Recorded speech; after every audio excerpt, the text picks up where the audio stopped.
Football প্রেমীদের জন্য আবারও আসছে দারুণ এক আন্তর্জাতিক লড়াই।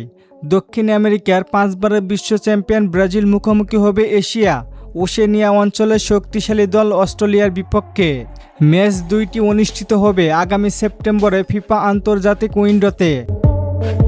এই দুইটি ম্যাচকে ঘিরে ইতিমধ্যে ভক্তদের মধ্যে ব্যাপক আগ্রহ তৈরি হয়েছে, কারণ নতুন কোচের অধীনে ব্রাজিল নিজেদের দলকে আরও শক্তিশালী করে গড়ে তুলতে চাইছে।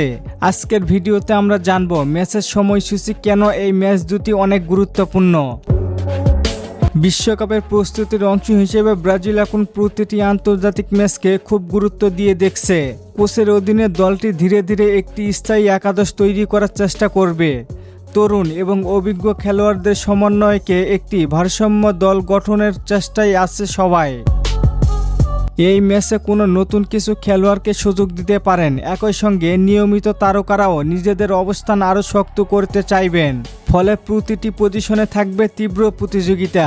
অন্যদিকে অস্ট্রেলিয়াও এখন অনেক উন্নত একটি দল। বিশ্বকাপে ধারাবাহিকভাবে ভালো পারফরমেন্স করেছে তারা। শক্তিশালী রক্ষণ, শৃঙ্খলাবদ্ধ ফুটবল এবং দ্রুত কাউন্টার অ্যাটাক তাদের বড় অস্ত্র। তাই ব্রাজিলের জন্য এই ম্যাচ মোটেও সহজ নয়। অস্ট্রেলিয়ার বিপক্ষে ব্রাজিল সাধারণত বলের দখল রেখে আক্রমণাত্মক ফুটবল খেলতে চায়, কিন্তু অস্ট্রেলিয়া শারীরিকভাবে শক্তিশালী হওয়ায় মাঝমাঠের লড়াই খুব গুরুত্বপূর্ণ হবে। ব্রাজিল যদি দ্রুত পাসিং ফুটবল খেলতে পারে, তাহলে তারা ম্যাচের নিয়ন্ত্রণ খুব সহজেই নিতে পারবে। এই দুটি ম্যাচে শুধু ফলাফল নয়, খেলোয়াড়দের পারফরমেন্সও খুব গুরুত্বপূর্ণ, কারণ বিশ্বকাপের আগে কে দলের জায়গা পাবেন সে লড়াই এখনও শুরু হয়ে গেছে। ভক্তদের জন্য এটি দারুণ একটি সুযোগ হবে নতুন ব্রাজিলকে কাছ থেকে দেখায়। নতুন কৌশল, নতুন সমন্বয়ক এবং ভবিষ্যতের পরিকল্পনা সবকিছুর একটা পরিষ্কার ধারণা পাওয়া যাবে এই দুই ম্যাচে। প্রথম ম্যাচটি হবে 25 তারিখ রাত 4টায় এবং দ্বিতীয় ম্যাচটি হবে 29 তারিখ রাত 4টায়। এরপর চলতি বছরের নভেম্বর এবং 2027 সালে মার্চ ও জুনের ফিফা উইন্ডোতেও আরও কয়েকটি প্রীতি ম্যাচ খেলার পরিকল্পনা রয়েছে।